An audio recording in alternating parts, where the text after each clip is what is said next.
Eh bien, nous vous souhaitons la bienvenue à vous toutes et à vous tous qui nous écoutez et nous regardez régulièrement, chaque semaine, toujours plus nombreux et nombreuses. Aujourd'hui, nous avons décidé de vous proposer un certain nombre de thématiques de discussion. D'abord, les enseignements tirés de la visite de Manuel Valls à la Martinique. Ensuite, pour parler de l'actualité internationale, Trump et Poutine, les derniers prolongements de la guerre en Ukraine. La retraite à 64 ans peut-elle être remise en cause? Vous savez qu'il y a une grosse discussion ces jours-ci, il y a un conclave qui se réunit et qui en fait finalement est en train de brinque-baller. Les difficultés du transport, vous savez qu'il y a un groupe de personnes qui manifestent une certaine grogne par rapport à ces dysfonctionnements au niveau du transport, mais il faut qu'on en discute, surtout dans le Nord-Caraïbe, mais pas seulement. Et puis le dernier thème portera sur la situation du surendettement des ménages à la Martinique. Pour ce faire, nous avons donc 5 chroniqueurs abondants, nous sommes plus nombreux que d'habitude, et puisque nous sommes 5, habituellement nous sommes 4, nous avons un nouveau visage parmi nous qui va se présenter, et puis nous avons le maire de Fort-de-France. Le maire de Fort-de-France, Didier Laguerre, qui a bien sûr participé à la visite du ministre des Outre-mer, Manuel Valls, qui va nous dire quelques mots là-dessus. Mais enfin, nous allons traiter tous ces sujets-là, j'espère, pour vous satisfaire, téléspectatrices et téléspectateurs. Alors, Mallory Modeste, art thérapeute, je crois. Parfaitement. Nouveau visage parmi nous. En tout cas, sur ce format-là, sur Zouk TV. Sur ce format-là. Voilà. Je te demande de te présenter. Je ne suis peut-être pas une affidée de Zouk TV, mais bon, j'ai eu voilà. l'honneur et le plaisir. Mais ceux qui sont affidés justement à Zouk TV devront te connaître, bien entendu. Je ne suis peut-être pas un visage inconnu pour eux. Parfait, depuis 2019, de façon assez épistolaire, ouais. je le concède. J'ai pu participer comme ça à d'autres formats de Zouk TV, mais le kiosque, c'est bien ma première fois. Eh bien, c'est parfait. Alors, oui, pour le coup, sur, on va dire, un plan économique général, je suis art thérapeute, mais ma présence est plus justifiée parmi vous dans le fait d'incarner la prise de responsabilité populaire dans des questions géopolitiques, qu'elles soient externes, proches ou moins proches. Ça veut dire tout simplement que si je peux porter une lumière et incarner le fait que la population peut totalement, non seulement s'exprimer, mais penser sur des questions géopolitiques, des questions internes et des questions externes, il est non seulement grand temps de le faire, mais on a toute la place et la liberté de le faire. C'est parfait. Alors Michel, ton actualité, qu'est-ce qui se passe en dehors des thèmes que nous avons décidé de proposer à nos téléspectateurs et téléspectatrices, bien entendu? Alors vous connaissez bien sûr Michel Branchi, c'est un historique de l'émission, n'est-ce pas? Oui. Non, en dehors de ce qui a dominé l'actualité, effectivement, j'ai participé à la coupe de la Martinique de karaté samedi et dimanche. Par conséquent, ça a été une belle manifestation. Et il y a quand même, c'était des gosses, hein, Pupi, Benjamin, Cadet, Minime. Il y a quand même une soixantaine de jeunes qui se sont affrontés. Et il y en a 4 qui ont été sélectionnés pour aller à la Coupe de France de karaté. Donc voilà. Alors c'est parfait. Il faut rappeler que Michel Branchi est ceinture noire de karaté, 7e dan, c'est ça? 7e dan, oui. Parfait. Parfait. Alors, Karine Thérèse. Bonjour Raphaël, bonjour à tous et à toutes. Je suis ravie de vous retrouver cette semaine et j'ai hâte qu'on puisse échanger sur des thèmes qui nous sont chers. Parfait. Et toi, Mathieu? Bonsoir Raphaël, bonsoir à l'ensemble des téléspectatrices et des téléspectateurs. Ravi d'être parmi vous ce soir. Il y a des sujets très importants et qui nous concernent de premier ordre en tout cas. Parfait. Monsieur le maire. Bonsoir à toutes et à tous, chroniqueurs, chroniqueuses. Bonsoir Raphaël. Et bonsoir aux téléspectatrices et téléspectateurs qui nous regardent. Quand Michel a dit qu'il a participé à la Coupe de Martinique de karaté, je me suis dit, mais non, c'est pas possible. Michel, il faut que tu sois plus raisonnable que ça. Et puis, en fait, j'ai compris qu'il a participé à la Coupe, mais qu'il n'a pas... il ne s'est pas battu. Qu'il n'a pas participé à la compétition.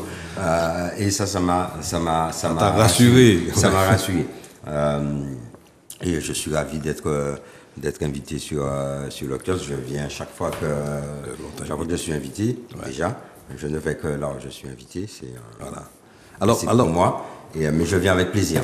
Alors, monsieur le maire, je propose que tu gardes la parole pour le premier thème que nous avons à traiter, à savoir la visite de Manuel Valls ici à la Martinique. Qu'est-ce qu'il y a à dire? Alors, il a fait deux thèmes, la vie chère et la sécurité. Mais en dehors de ça, évidemment, il a évoqué pas mal de thématiques qui nous concernent en premier lieu. Oui, il a évoqué pas mal de thématiques, mais un calendrier, un agenda très, très dense, oui. Mais peu d'annonces et peu d'éléments précis, concrets, objectifs permettant d'aller à beaucoup d'intentions.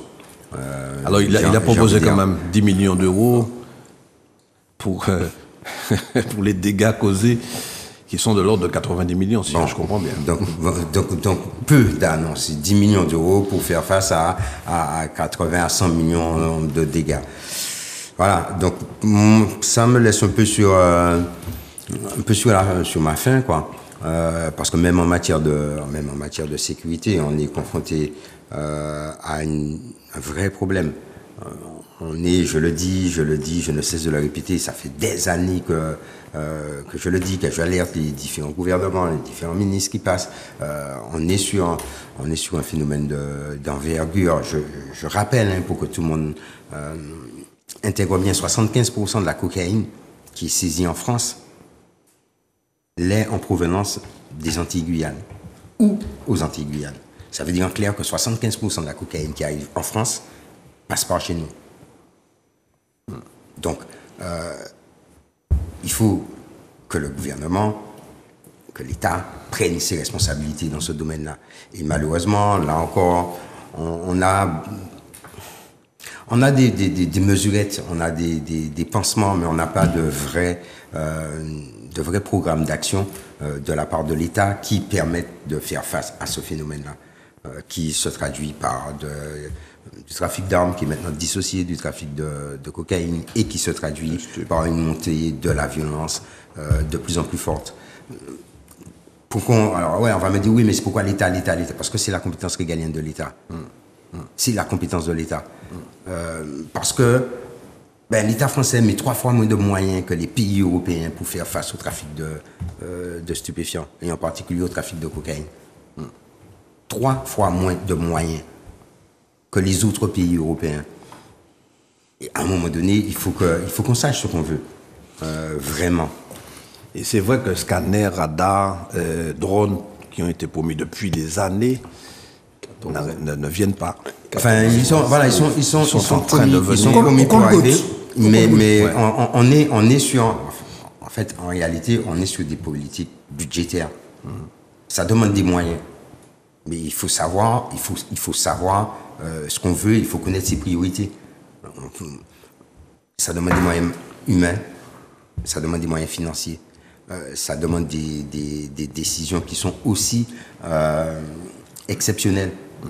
Ça demande une coopération beaucoup plus forte avec les pays de la Caraïbe et les pays d'Amérique du Sud. Ça demande aussi de revoir les process d'intervention. Et puis, ça demande aussi des moyens en matière de prévention. C'est ça. Et là, encore une fois, mardi matin, je participais à une biennale organisée par France Urbaine. France Urbaine, c'est une association qui réunit les grandes villes de France de plus de 100 000 habitants, qui est présidée par la maire de Nantes. Et je participais, nouvelle technologie oblige, à une biennale sur les problématiques de sécurité et en particulier sur les problématiques de sécurité liées au trafic de stupéfiants. Et on est unanime au niveau des villes à dire que l'État ne fait pas face à ses responsabilités dans ce domaine-là. Et c'est encore plus prégnant chez nous, en Martinique. On pense souvent à Fort-de-France, mais en fait, c'est chez nous, en Martinique. Et si on ne prend pas la mesure du problème et si on ne met pas en place des mesures qui sont à la hauteur des enjeux, on va continuer à courir après le phénomène. Tout à fait. Alors ça, c'est l'aspect du narcotrafic. Et donc, et je finis sur ça. Ouais. On va dire que je suis resté sur ma faim, quoi. Ouais, je comprends ça parfaitement. Et j'ai bien l'impression que la population martiniquaise est du même avis. Mais alors, on va revenir sur la lutte contre le narcotrafic. Et l'autre pan de sa visite, c'était la vie chère. Alors, Karine. C'est encore pire. Qu'est-ce qu'on peut en dire? C'est encore pire. La vie chère. Alors, on a entendu beaucoup de choses. Hein. On a entendu beaucoup de choses. On a entendu beaucoup de principes pour mettre en valeur la jeunesse, faire beaucoup d'adaptations pour l'avenir de la jeunesse en Martinique. Les annonces de moyens ne sont pas encore là. On n'a pas vraiment fait le lien, et c'est dommage. C'est vraiment très dommage entre la vie chère et la santé, parce que les statistiques sanitaires sont dramatiques dans notre territoire. Nous sommes en état de détresse sanitaire. Et moins on arrive à se nourrir correctement, parce qu'on faute de moyens, hein, malheureusement, moins on arrive à se soigner à un moment où on devrait au moins avoir une première consultation. Et plus on attend, plus des complications s'installent. Et plus on attend pour se faire soigner, plus les dépenses sont coûteuses et plus l'État se dégrade. Donc la vie chère, on a parlé des taxes. J'ai aussi entendu que Manuel Valls a bien dit que ce n'est pas qu'une question d'effort de l'État, qu'il y a des problèmes de gestion des budgets ici et que nous avons aussi notre responsabilité à prendre. Mais on attend toujours les annonces. Et malheureusement, on n'a pas parlé de l'hôpital. On n'a pas parlé du fait que c'est de plus en plus compliqué avec la vie chère de se nourrir correctement. Et il y a des pathologies qui sont aussi associées au fait de se nourrir de moins en moins bien, de moins en moins qualitativement. On nous avait annoncé des baisses de prix sur l'alimentation qui en fait ne sont pas effectives. Je pense que tout le monde a vu la démonstration de Martinique Première à ce propos. Et alors, oui, il a parlé d'autonomie alimentaire, de structuration des filières, etc., d'emploi. Je m'adresse à Mallory. Alors, qu'est-ce qu'il faut penser? Parce que, comme disait Didier Laguerre, maire de Fort-de-France, on reste sur notre faim, on reste sur sa faim, pardon, pour bien parler français, puisqu'évidemment, il n'y a aucune annonce. Il dit on va s'attacher à vérifier les marges arrière, etc., mais rien de très concret. D'autant que l'élément principal, qui est donc le transport, n'est pas traité. Il est en réflexion selon ce qu'il dit. Est-ce qu'il s'agirait d'être indigné sur une habitude vieille depuis 1946, qui est de mettre dos à dos des intérêts dits régaliens, sur lesquels on va prioriser la sécurité par des formes qui sont plus ou moins acceptables, et les intérêts endémiques, comme la vision tout simplement du fonctionnement discutable aussi de la justice. Je veux dire, le passage de Manuel Valls ne nous laisse pas plus d'enseignements que de signaux très peu favorables à une réconciliation dans un cadre de défiance politique. On va être très clair. Je veux dire, on n'est pas à un stade où on ignore tout simplement que Manuel Valls, pour Manuel Valls, est en quête et en construction d'une crédibilité politique. Et que ça peut être au détriment de tout intérêt, sinon les nôtres, en vérité. Donc, est-ce qu'il faut tirer des enseignements? Je veux dire, devant une habitude, je ne crois pas. Est-ce qu'il faut noter effectivement la particularité qu'il a d'installer cette habitude-là? Je crois qu'il faut s'y intéresser. Maintenant, les domaines comme le transport, comme la justice, qui est une compétence régalienne, comme le transport, qui est chez nous, ne présentent pas plus d'intérêt pour le passage du ministre de l'Outre-mer, qu'est Manuel Valls. Et ça, à part le déplorer une fois de plus, que peut-on y faire? Voilà le signal que je crois qu'il faut véritablement prendre en compte et à la limite, nantir d'une interrogation populaire.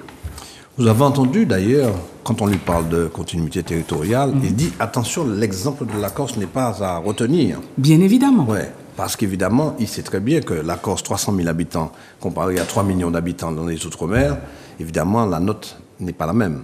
Mais au-delà du rapport national, parce qu'effectivement, on sait bien que cette similarité, en tout cas ce vœu de similarité sur les gestions corses ramenées à nos réalités insulaires, à nos réalités insulaires, plus particulièrement martiniquaises, ne écorcherait certainement beaucoup plus qu'il nourrirait l'agenda, non seulement de M. Valls, mais du gouvernement en particulier. Je ne crois pas qu'il soit nécessaire d'en faire la démonstration.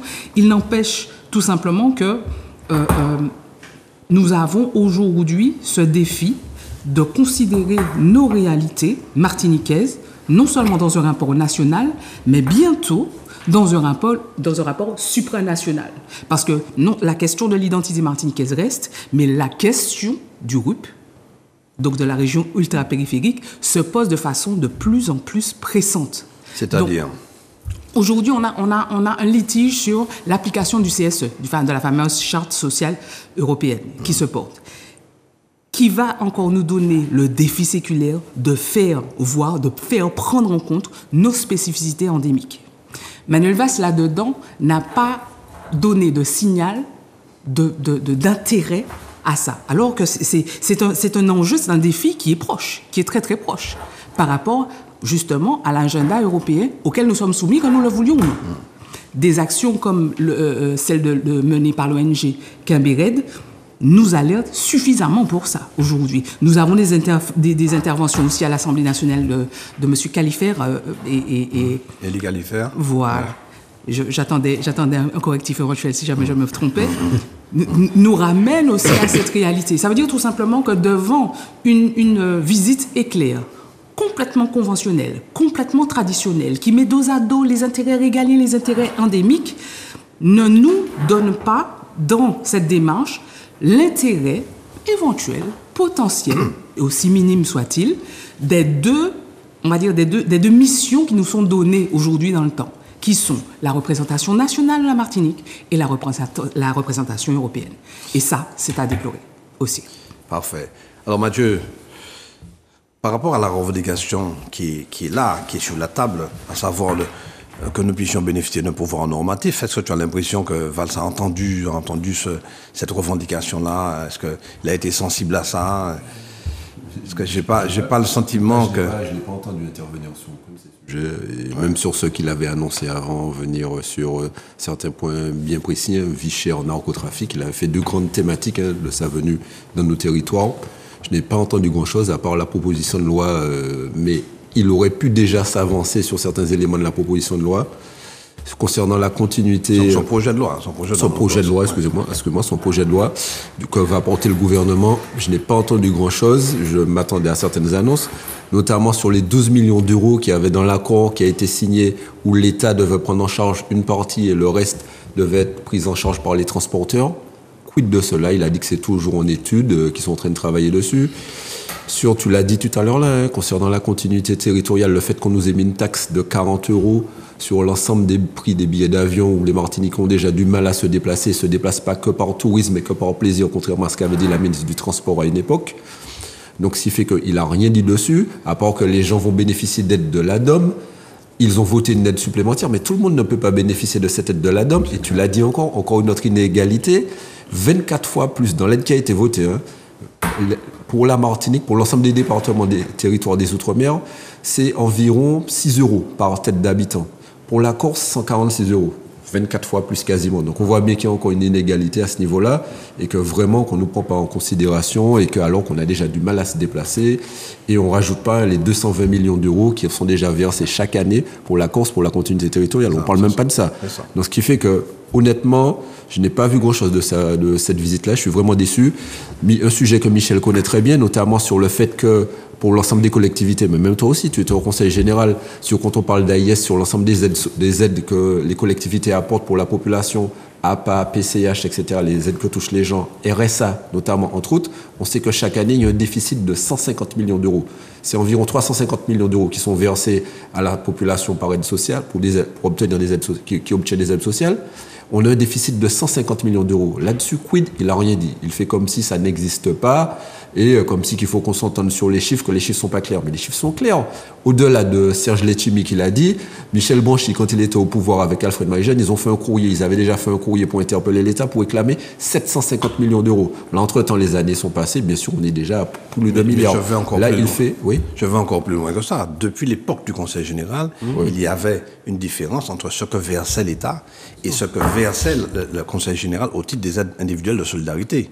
En appliquant la réglementation fixée par l'État. Bien sûr, bien sûr. Puisqu'on sait très bien qu'on a une population vieillissante, donc on verse de plus en plus d'aides. Donc si le ratio qu'ils avaient pris a été pris il y a 10-15 ans, il faut, bien sûr, on a vu que le nombre, malheureusement, nous sommes dans un territoire où la population vieillit, a besoin de plus en plus d'accompagnement et de politique sociale. Il faut pouvoir les mettre en place. Quand on a en Martinique très peu de personnes qui touchent que la retraite, par exemple, on est à 24% de personnes pouvant être en âge de percevoir de la retraite, et alors qu'en Hexagone, on est à ces 40%. Donc, ce qui fait que toute cette population-là, il faut pouvoir l'accompagner socialement. Et l'ensemble des collectivités ont de plus en plus de difficultés dans un contexte national où on sait, sur l'ensemble des collectivités, c'est un sujet que connaît bien le maire de Fort-de-France et Michel lui-même, toi aussi d'ailleurs, vous êtes spécialiste des finances, que 2,2 milliards d'euros en moins pour les collectivités. Donc, ce sont les politiques publiques qui devront être rognées dans ce contexte difficile-là. Et dans la crise sociale que nous connaissons en Martinique, on attendait beaucoup plus d'annonces pour aider à accompagner la population.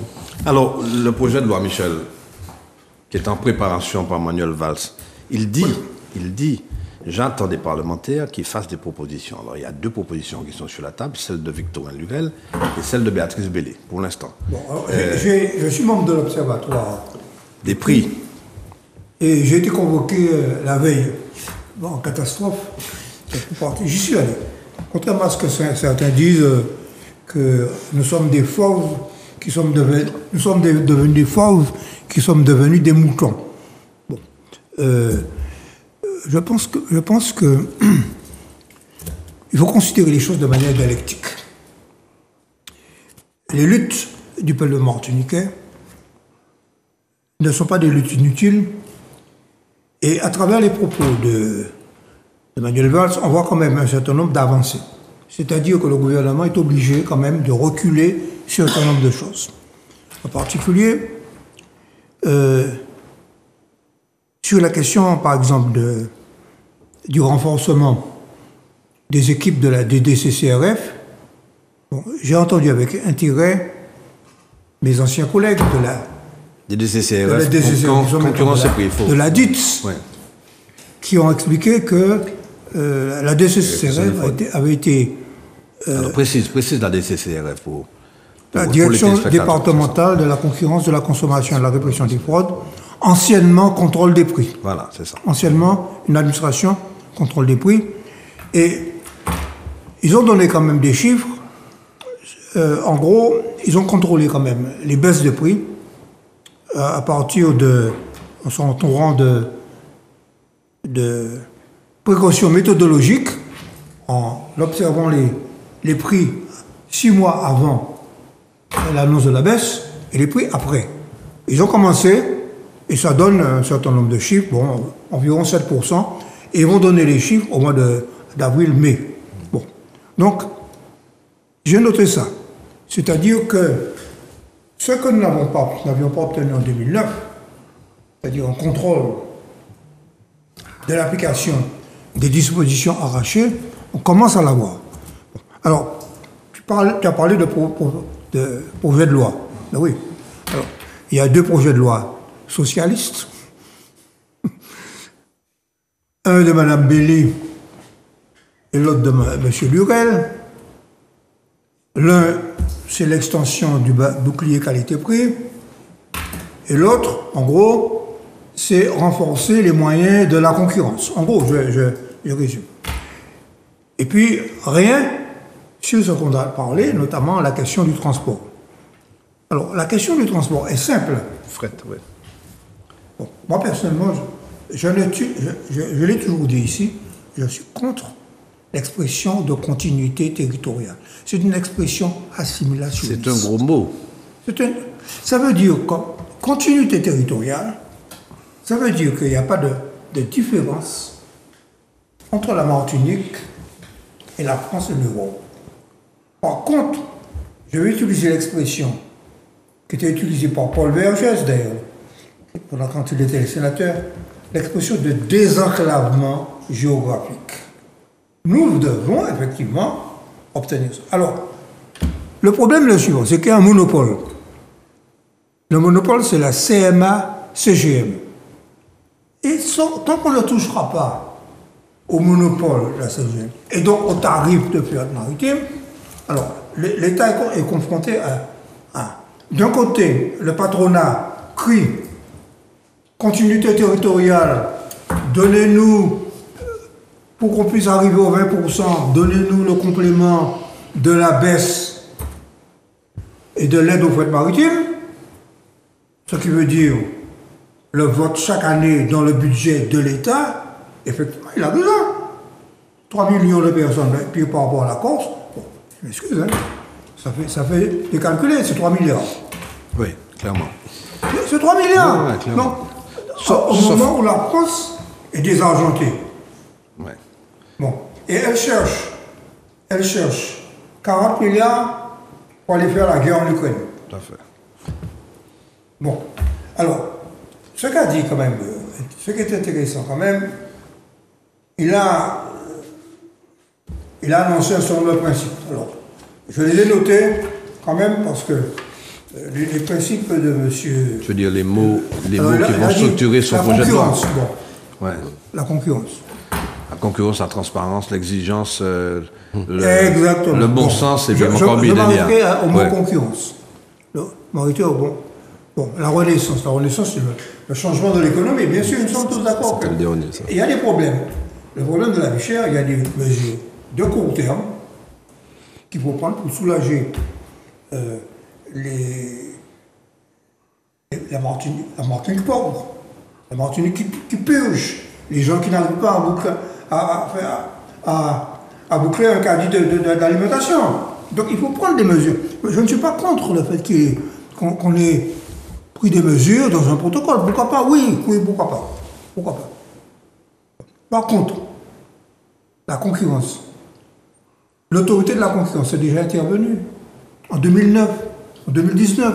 Bon, qu'on lui donne de nouveaux moyens, pourquoi pas?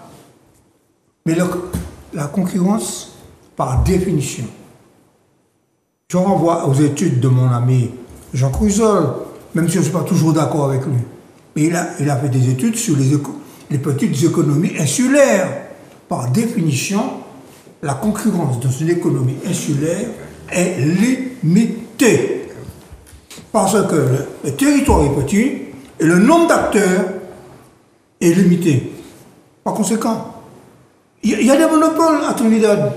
On parle de monopole de GBH, mais à Trinidad, il y a un monopole. Oui, mais tu ne veux pas.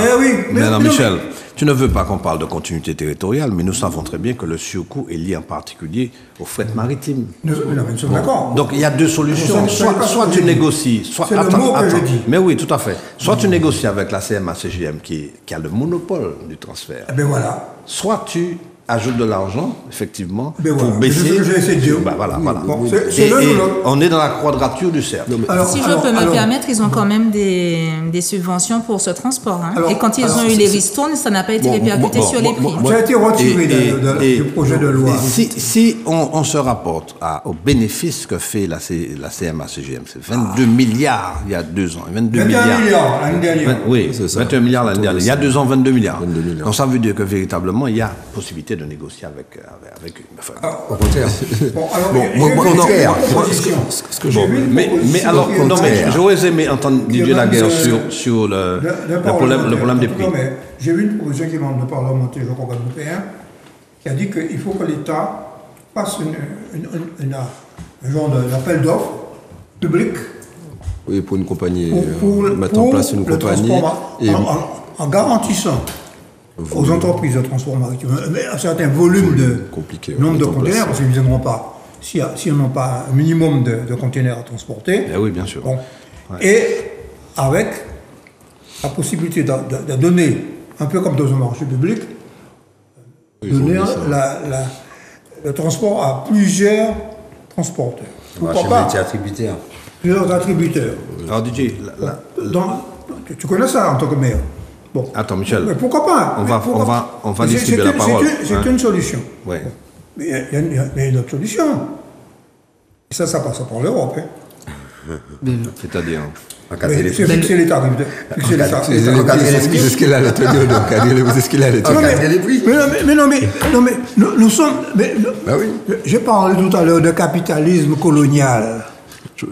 Mais c'est ça. Il faut briser le cercle. Mais il se passera Le la même pacte chose. colonial. Il se passera la même chose dans le Global Gateway proposé par von der Leyen sur la. Il faut dire que c'est la présidente de la Commission européenne pour que les. Oui, donc la présidente Oui, de tout à fait. de la Commission européenne, le Global Gateway nous fait une continuité territoriale bis. Ouais. Ça veut dire tout simplement que la suspicion est tellement probante aujourd'hui sur ce qu'on appelle la continuité territoriale parce qu'elle n'a au final d'effet que de gommer encore une fois les spécificités localisées et locales.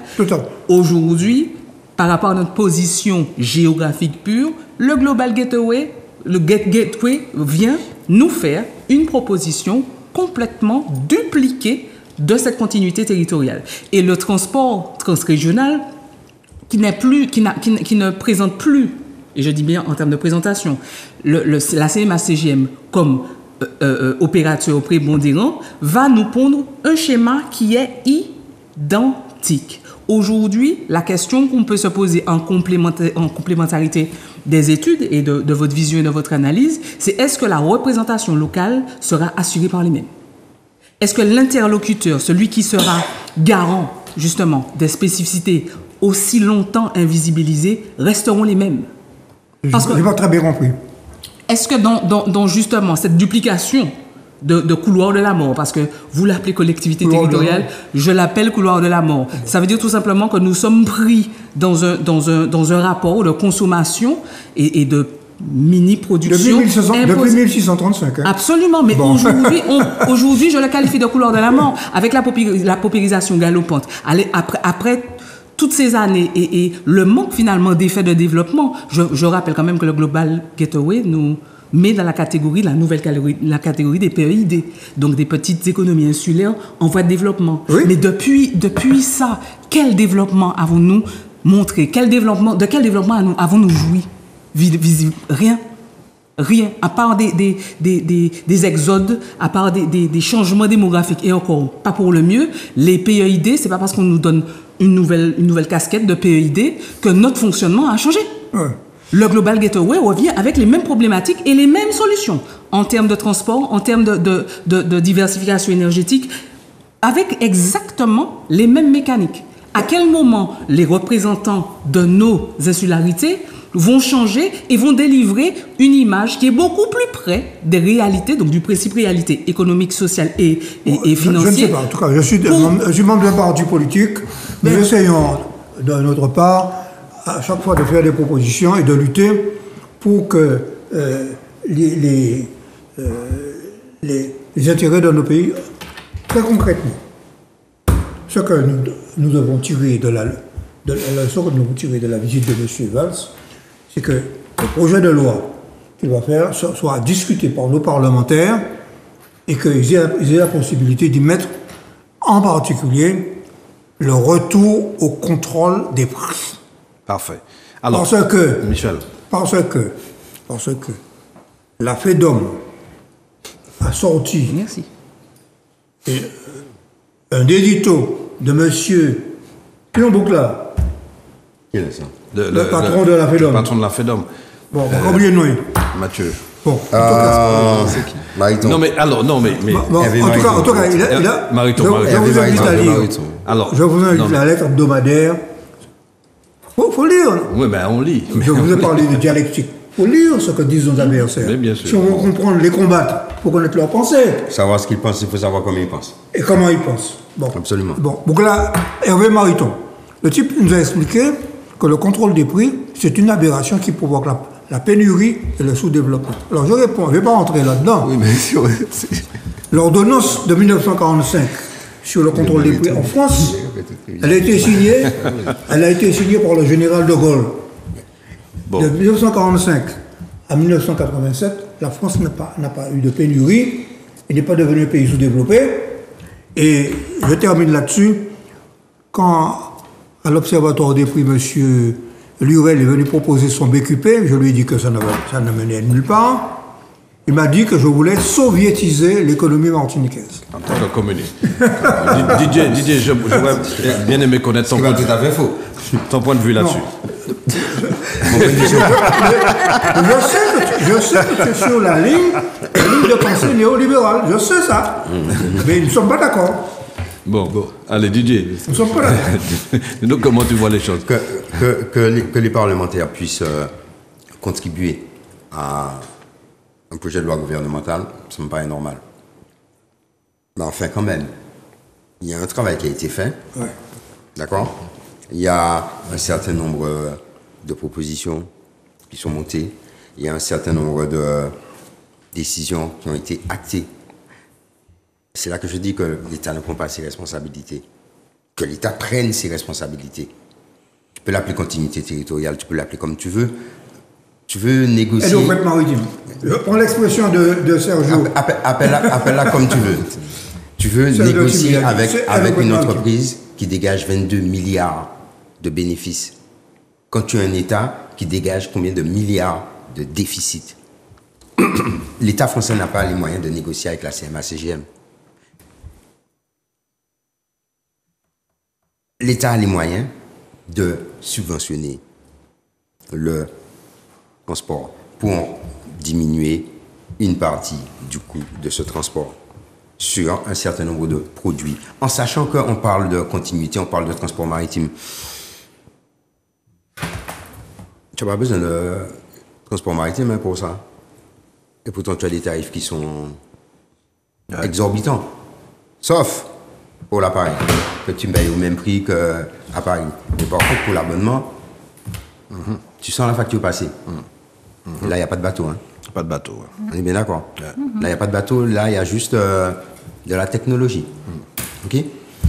Ça, c'est une première chose. Donc, il faut que l'État prenne ses responsabilités. L'État s'est engagé à accompagner l'aide au fret régionale. Parce qu'il faut, à un moment donné, qu'on soit cohérent avec nous-mêmes. On vit dans un bassin géographique naturel. Et on s'échine à n'avoir d'interaction qu'avec la France et l'Europe à 8000 km. Et on passe sous silence notre capacité à travailler, à s'approvisionner, à commercer, à se développer dans notre géographie. Les échanges avec la Caraïbe sont de l'ordre de 5% seulement. Hein. Ben oui. Et 75% avec la France. Bon, mais oui, 5%. Ouais. Il est proposé, il faut faire que l'État passe un marché, c'est-à-dire que l'État crée une ligne publique de transport, qui va assurer... Une délégation de service public. Oui, c'est ça. Donc financé par l'État. Une ligne publique de transport. Mais tu as vu ce qu'ils ont fait du transport aérien. Tu as vu ce que l'État français a fait de tout ce qui était entreprise d'État privatisée, confiée à la gestion ultralibérale et progressivement réduction des services et augmentation des prix.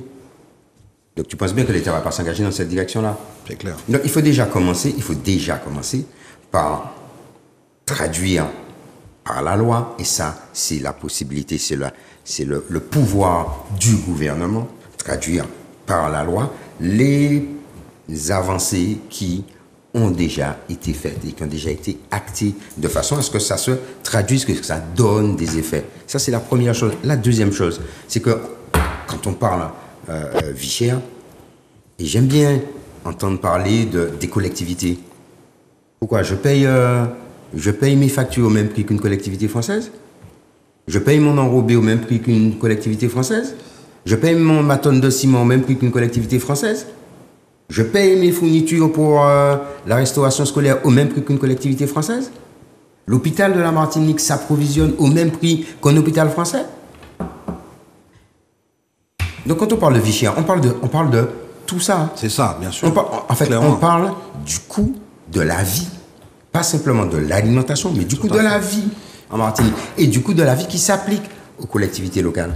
Et chose encore. Et j'ai déjà fait la démonstration de multiples reprises. Mais tu sais, est-ce que tu sais que la France verse une dotation, la France, le gouvernement verse une dotation aux collectivités insulaires, du fait de leur insularité.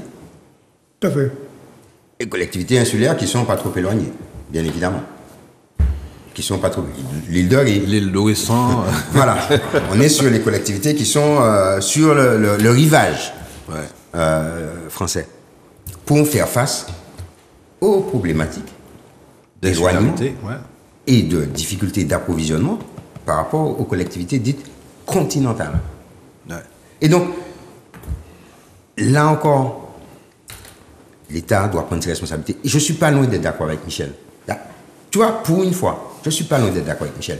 On ne va pas pouvoir s'appuyer sur la concurrence dans une économie insulaire, uniquement sur la concurrence dans une économie insulaire pour faire baisser les prix.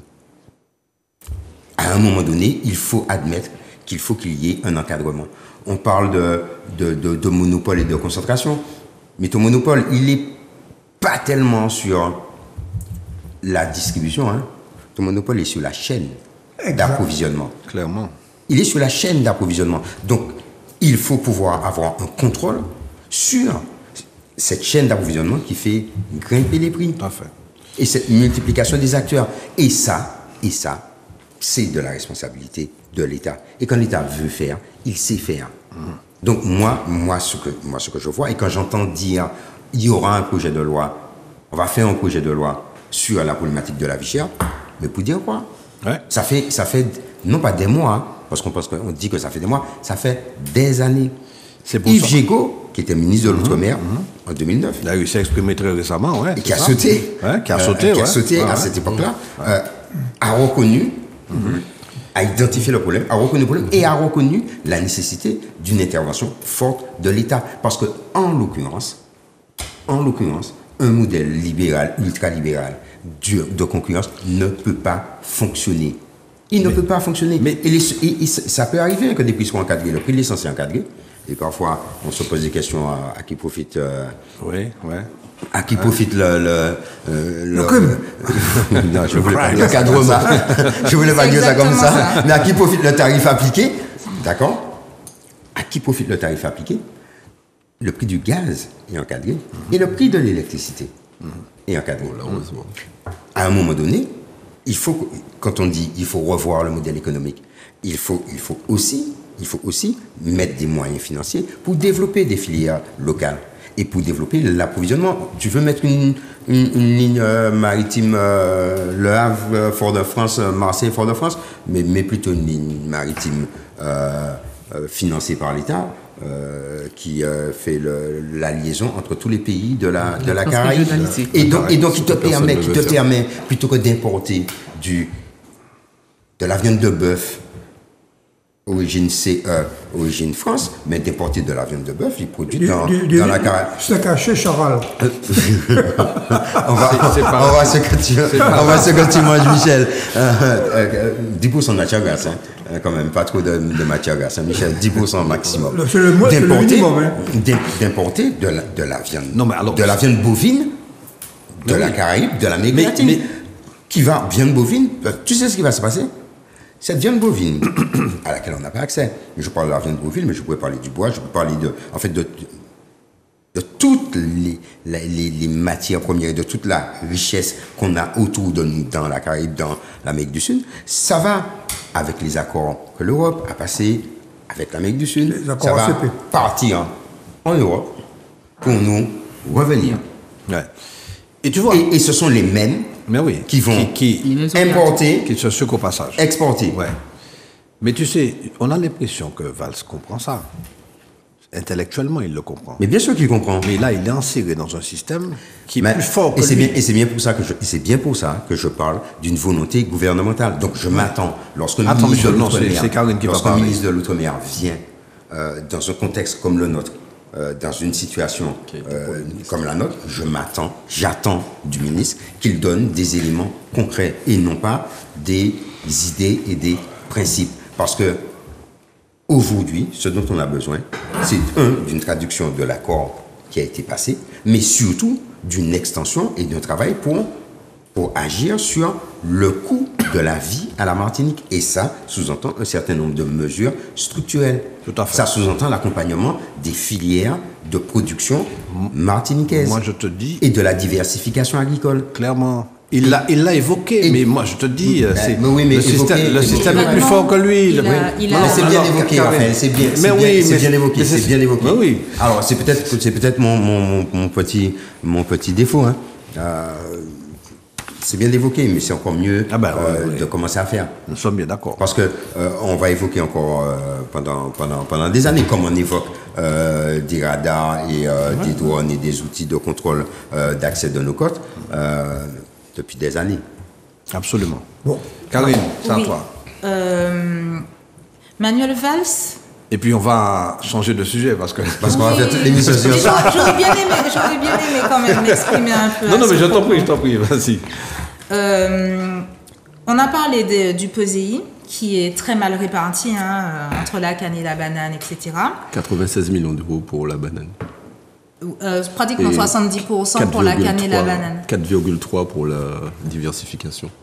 Et donc, ça ne répond pas à la vocation première du POSEI, qui est d'œuvrer pour la souveraineté alimentaire et la diversification alimentaire.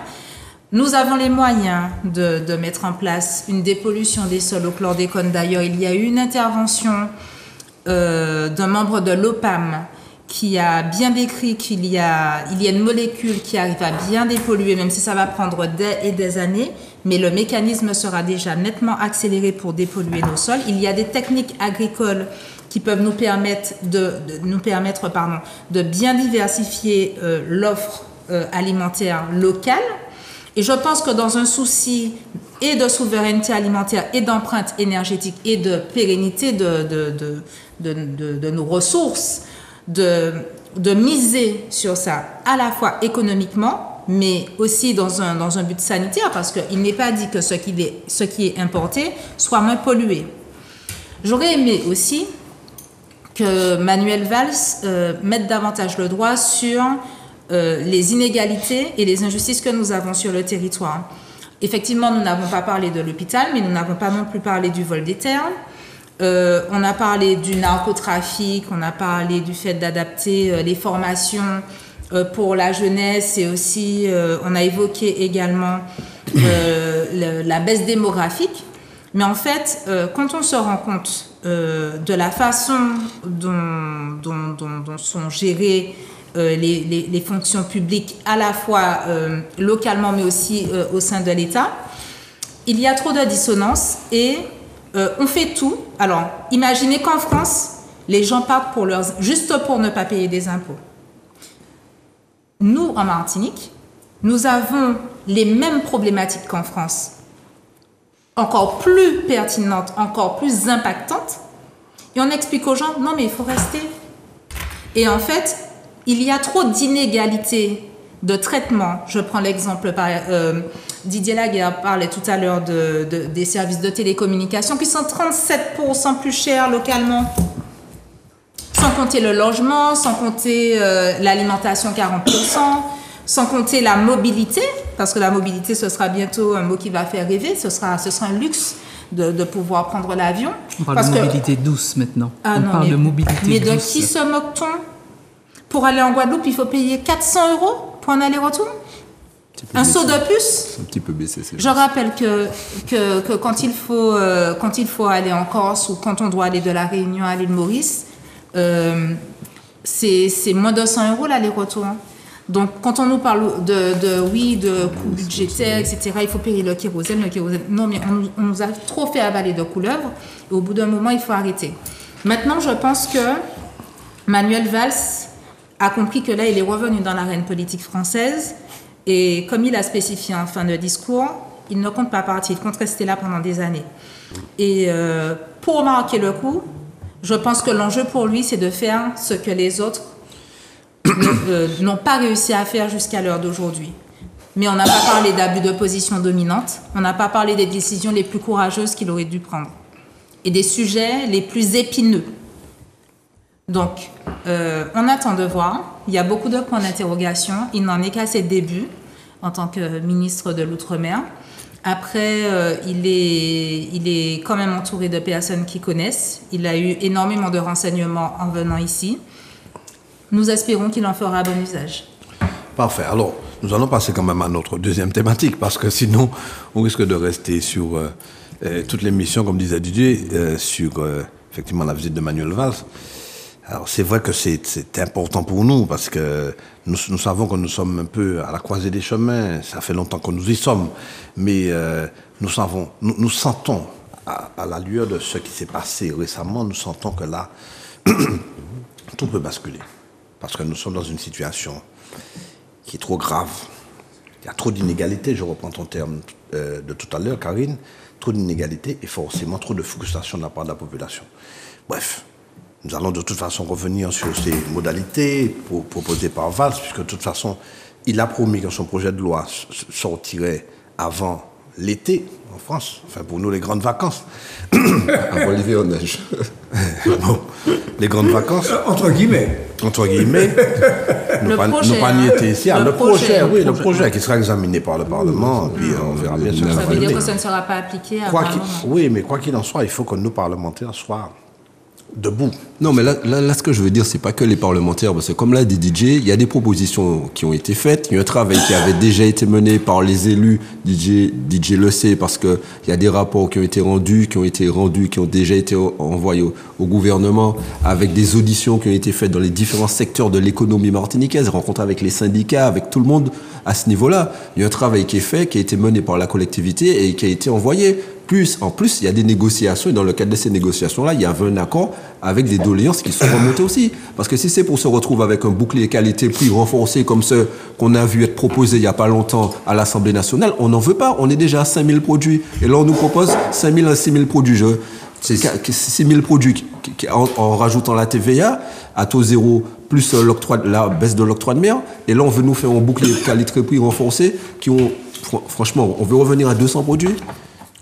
Donc, il faut faire attention quand même aux différentes propositions. Et surtout, 200 produits, c'est que tu me dis quelle pâte je vais acheter.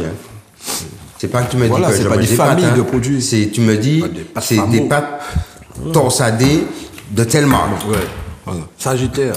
Qui sont rupture de stock. Alors, tu veux pas d'économie administrée, mais par contre, tu administres mon alimentation. Qui sont rupture de stock. Ok, qualité-prix, c'est. Donc, c'est simplement ce que je voulais dire. Il faut faire attention. Parce qu'on n'était pas satisfait du tout. En tout cas, moi, je n'étais pas satisfait du tout. Et beaucoup de personnes aussi, de certaines propositions qui ont été faites à l'Assemblée. C'est ce que je voulais dire. Puis, je voulais juste rappeler que Manuel Valls a été Premier ministre aussi. Et quand il était Premier ministre, c'est dommage, là, on va pas rester dessus, j'ai pas le temps. Il y avait certaines propositions qu'il avait faites. Et je suis retourné dessus, je voulais le dire, mais là, je n'aurai pas le temps. Je reviendrai dessus la prochaine fois. Petite transition pour dire que la guerre en Ukraine nous impacte aussi, n'est-ce pas, Mallory? C'est ce qu'on veut nous faire croire. J'ai déjà compris le lien que tu vas faire. C'est ce qu'on veut nous faire croire. J'ai déjà vu le lien.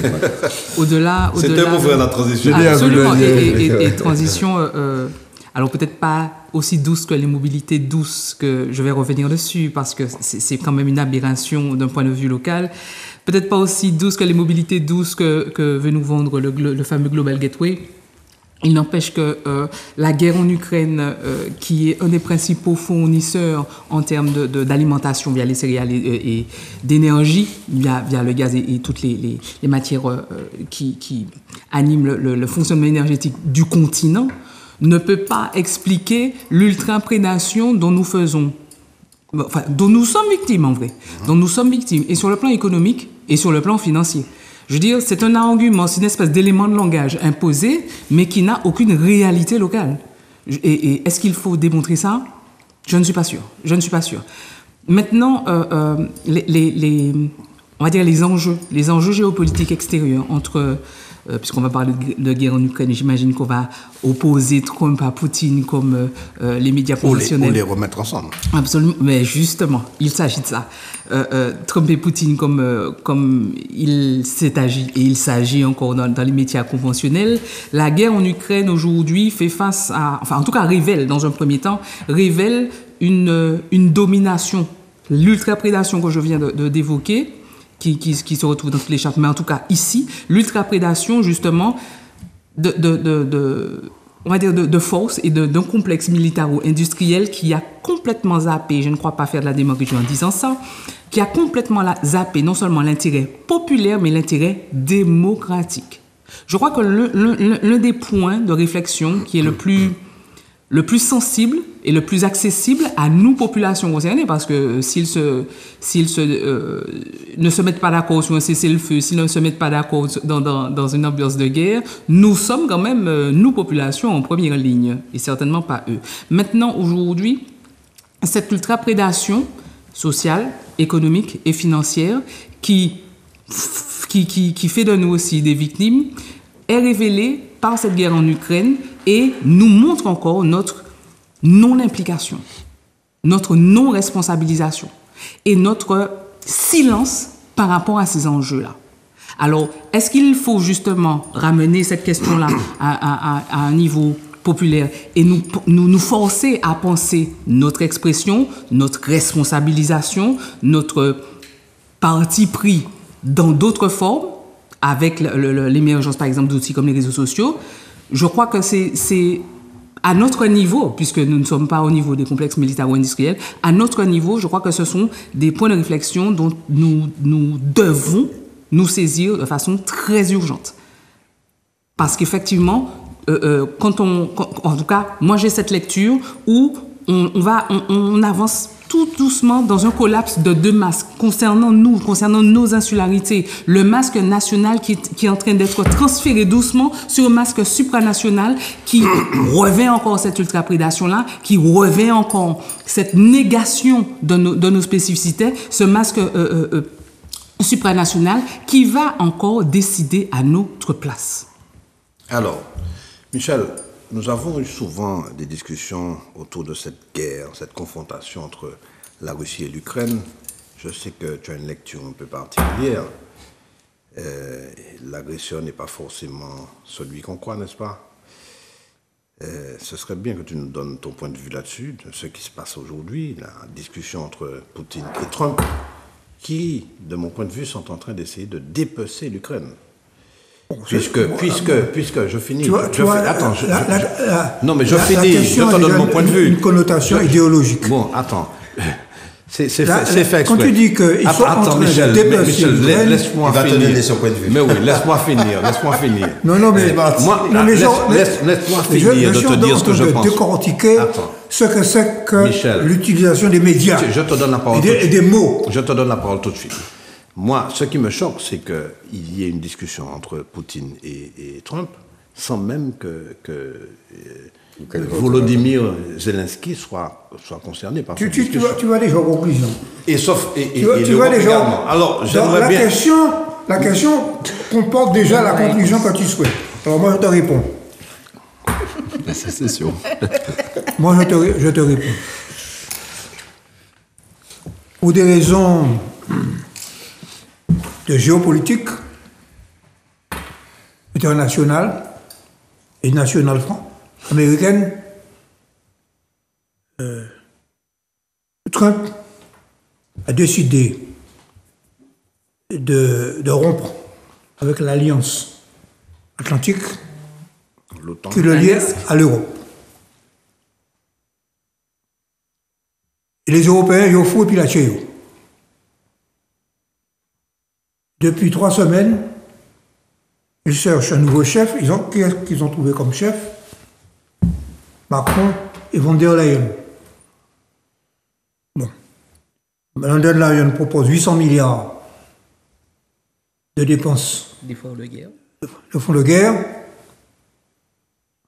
Et Macron propose de faire passer la part de dépenses militaires de 2,1% du PIB à 3,5%. Ça veut dire 45 à 50 milliards de plus. Alors, je signale quand même que la continuité territoriale, telle que nous l'avions calculée, pour les 3 millions, c'était 3 milliards. Hein? 3 milliards, oui. Bon. Pour tout l'outre-mer. Bon, c'est pour tout l'outre-mer. Bon. Alors, non, parce que nous devons quand même, quand nous raisonnons. Tu as dit continuité territoriale.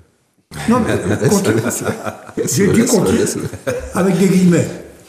Avec des guillemets, monsieur le maire. Bon, alors, il a décidé ça. Il a décidé de dédiaboliser Poutine en parlant avec lui.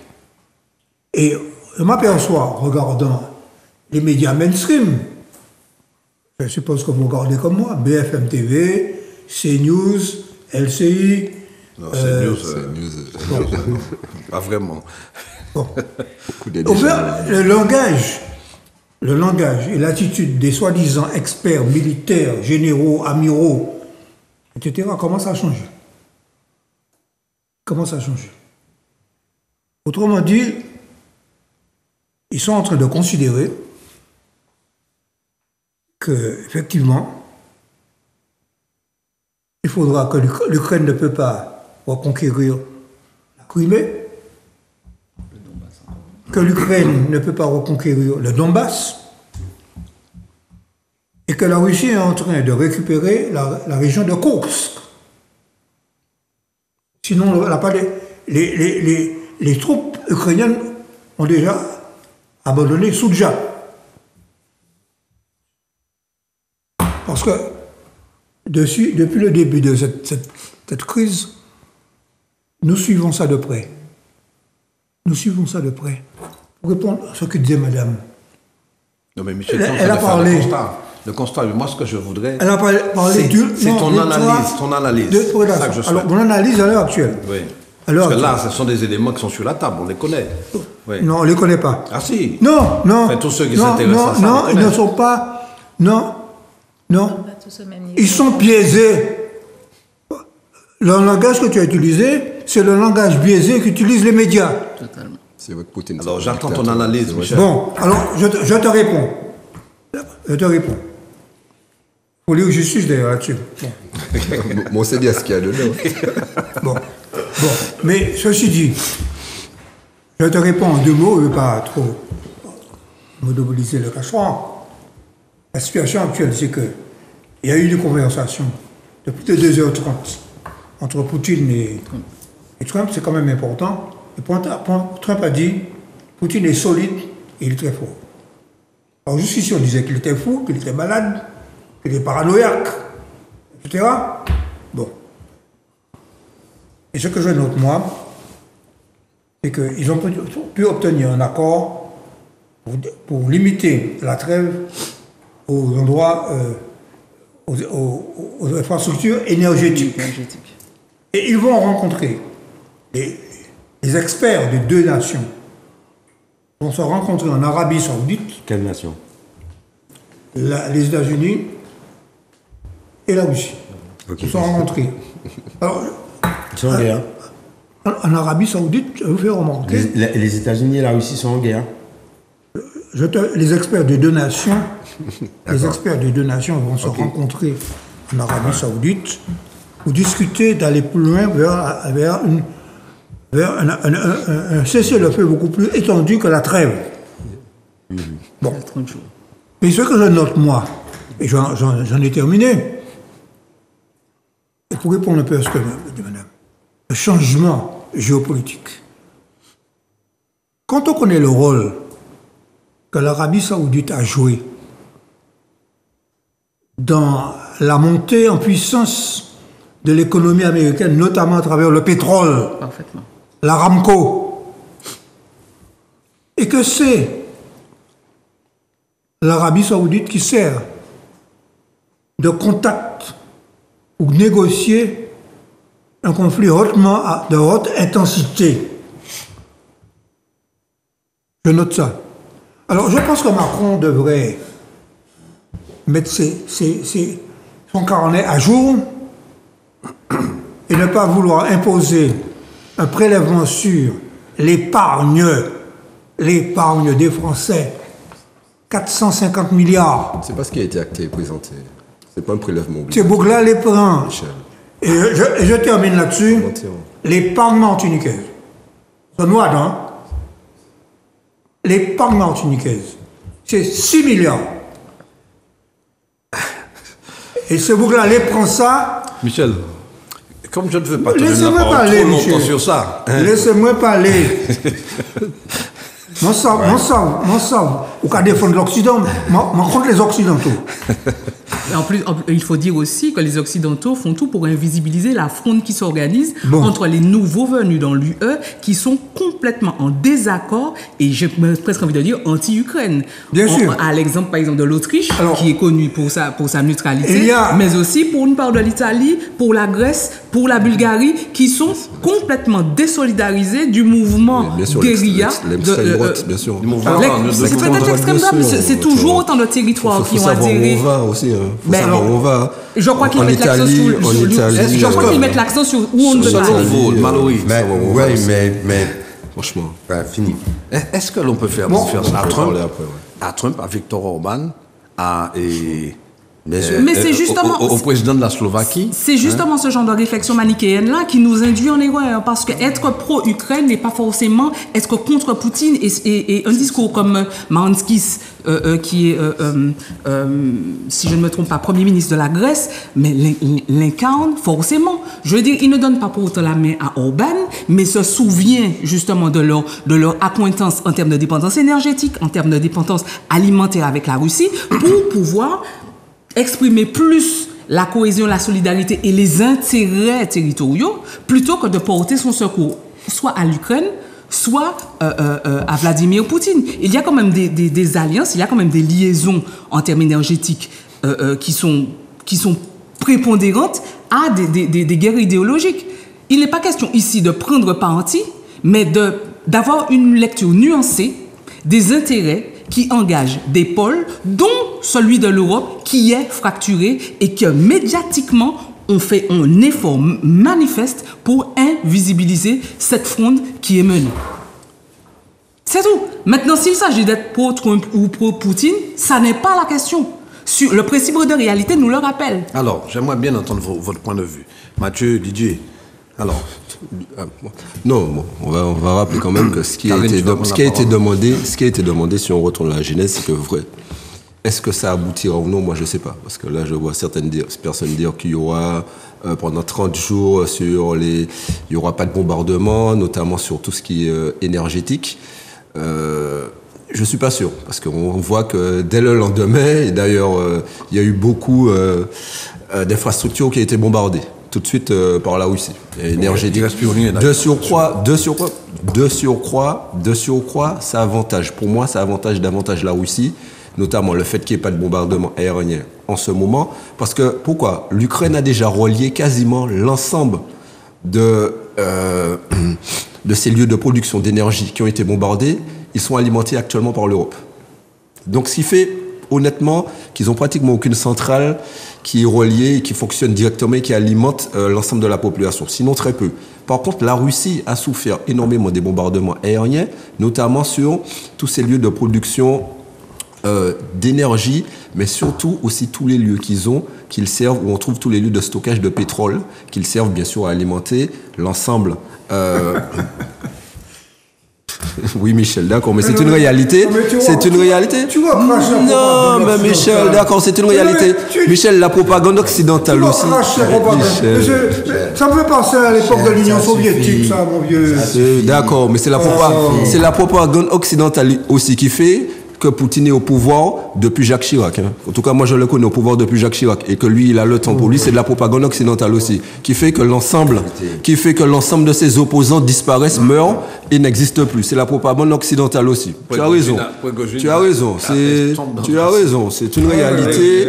C'est de la propagande occidentale et c'est organisé par l'Occident. En tout cas, la réalité qu'il y a aussi, c'est que concernant la mer Noire, ce qu'ils ont demandé aussi, le cessez-le-feu sur la mer Noire, c'est une propagande aussi occidentale qui fait que beaucoup de navires russes ont été détruits et que tu vas dire que c'est une propagande. En tout cas, je l'ai vu à la télé. Peut-être que c'est une propagande aussi. Et je l'ai vu et c'est fondé. Il a perdu beaucoup de navires. Et il espère, et ça va lui permettre de pouvoir reconstituer un peu sa flotte, pouvoir recontrôler la mer Noire. C'est de la propagande occidentale.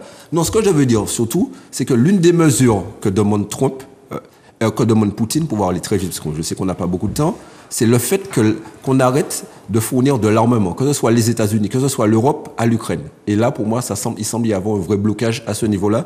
Donc, je ne suis pas sûr que ça puisse aboutir. C'est ce que je voulais dire, pour pouvoir passer la parole à DJ. On verra. Non. Enfin, je suis dubitatif. c'est probablement de la propagande occidentale. Mais c'est pas l'Ukraine qui est l'agresseur dans cette histoire-là.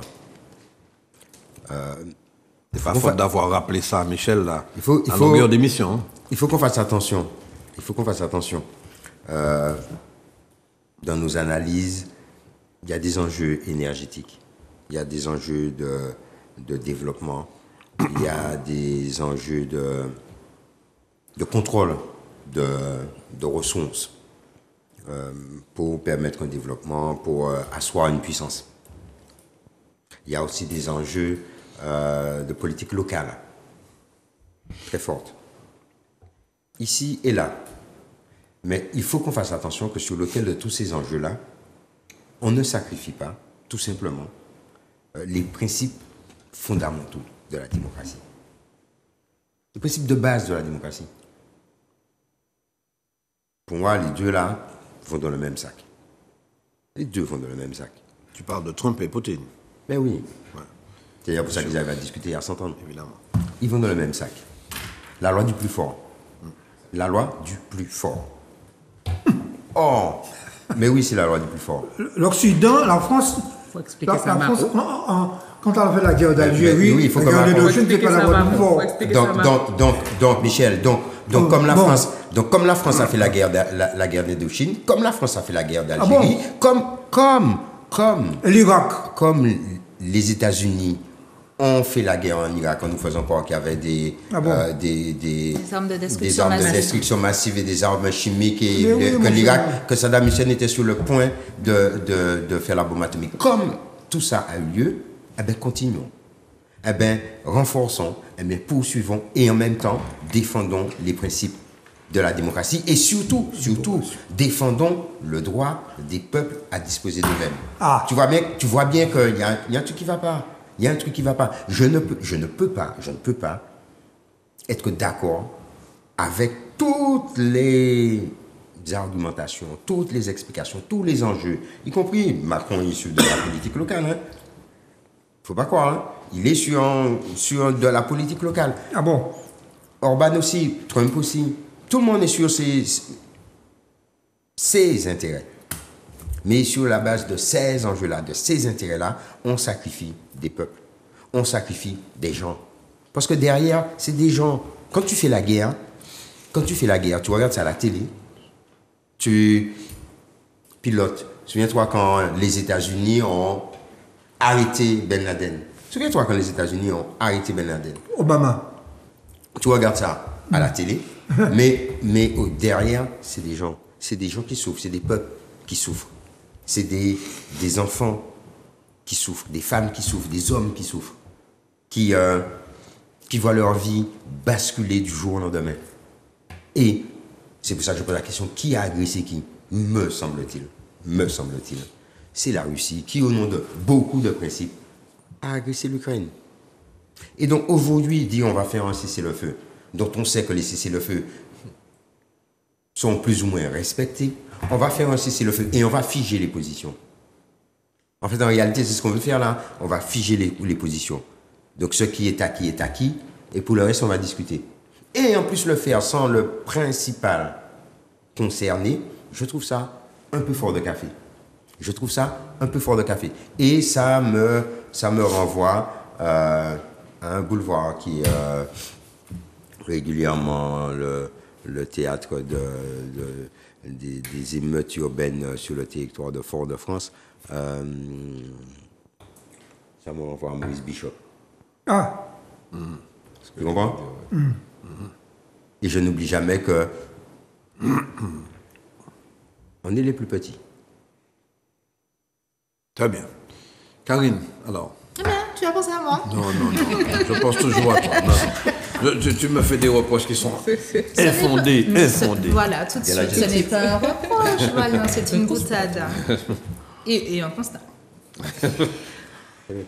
Eh bien, moi, je suis très inquiète par rapport à toutes ces démonstrations de force. Je n'oublie pas que Trump a sorti Zelensky de la Maison-Blanche en lui disant « Quand tu seras prêt pour la paix, tu reviendras ».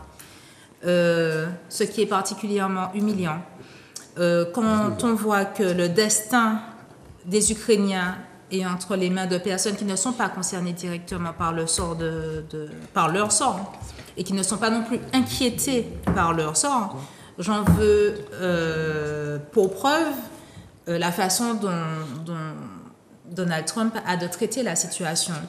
Il veut récupérer des terres avec des ressources rares, tout comme pour la bande de Gaza. Il estime qu'on peut faire un nouveau Saint-Tropez sur la bande de Gaza.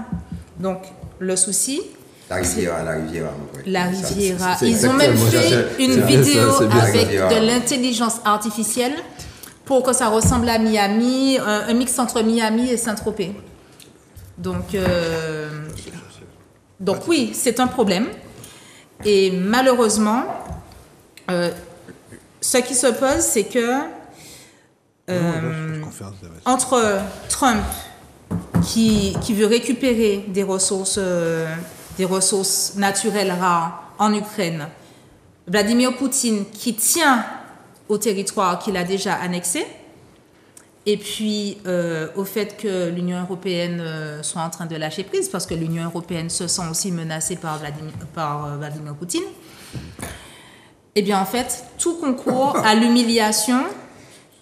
Ça, c'est une fausse menace. Oui, je pense aussi. L'Europe est en train de se scinder. L'Union européenne n'est absolument pas prête pour gérer la situation, d'une part. Mais tout concourt à humilier Zelensky et le peuple ukrainien. Ouais. Et le peuple ukrainien. Et en fait, le pays est complètement défragmenté dans des intérêts économiques qui passent au-dessus des intérêts humains. Et malheureusement, toutes ces démonstrations de force seront suivies, parce que là aussi, il faut anticiper, seront suivies d'autres démonstrations de force. Et si on accepte ça, il faudra accepter ce qu'il y a après, parce qu'on attendra de toute façon que les gens acceptent ce qui se passe après. Propagande. Michel, tu peux pas. Je ne dis pas la même chose que tout le monde, je te rappelle, Michel. Tu ne peux pas. D'accord ? Tu ne peux pas. Donc. Dire que tu n'es pas d'accord en disant que c'est de la propagande. Explique, démontre, argumente pour dire que. Mais je vais le dire tout à l'heure. Je vais le dire tout à l'heure. Je vais le dire tout à l'heure. Je vais devoir vous laisser. Bon. Parce que je vais le dire tout à l'heure. Je vais recevoir, enfin. Je vais participer à une conférence des investisseurs qui a été...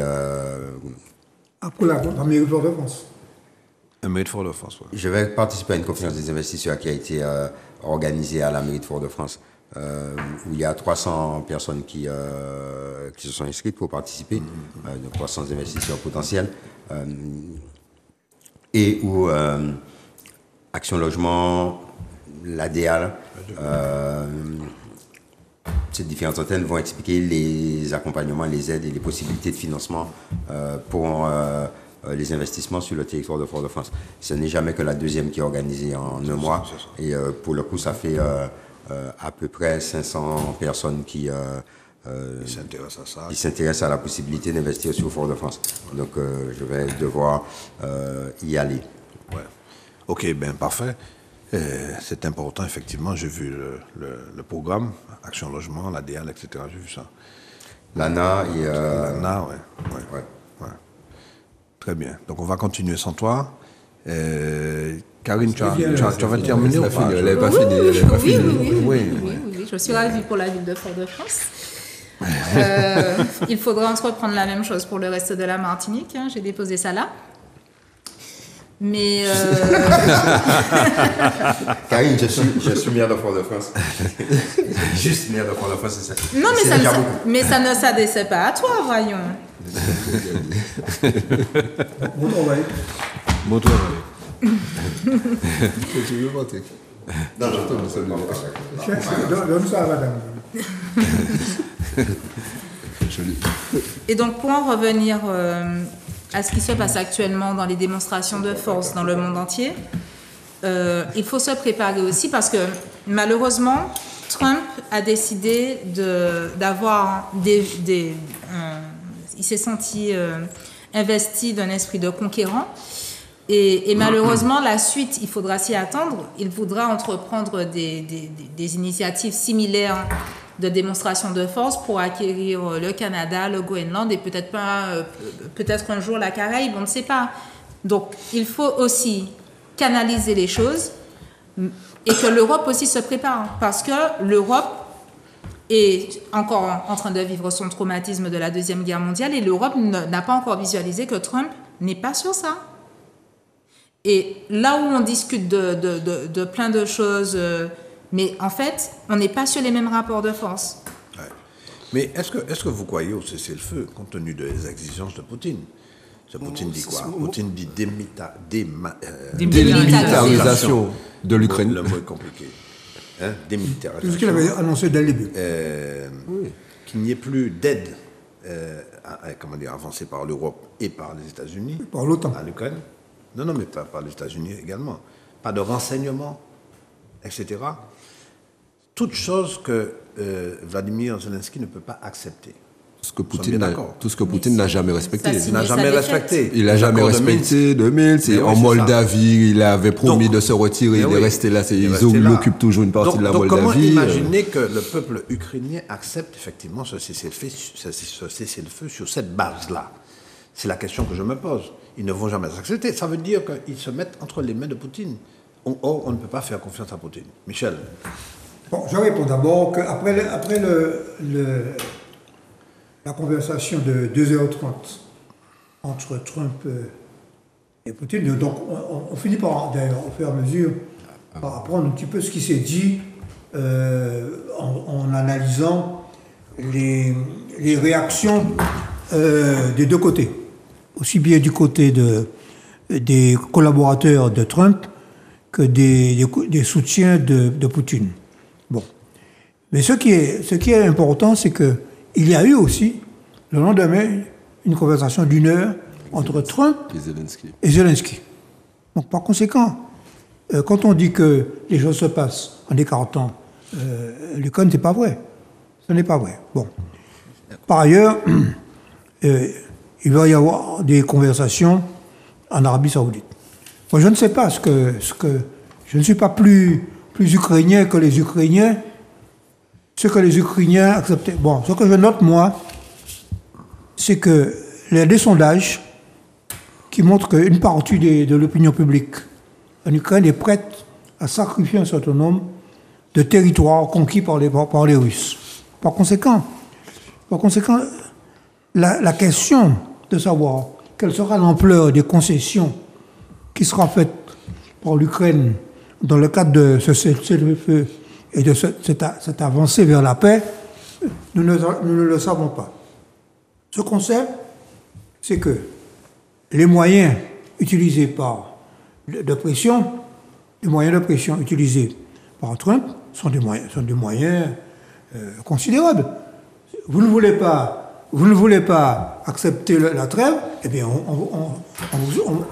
on suspend le renseignement. Bon, par conséquent. Qui ne veut pas accepter la trêve? Je rappelle que Zelensky a dit... Zelensky a dit qu'il accepte la trêve.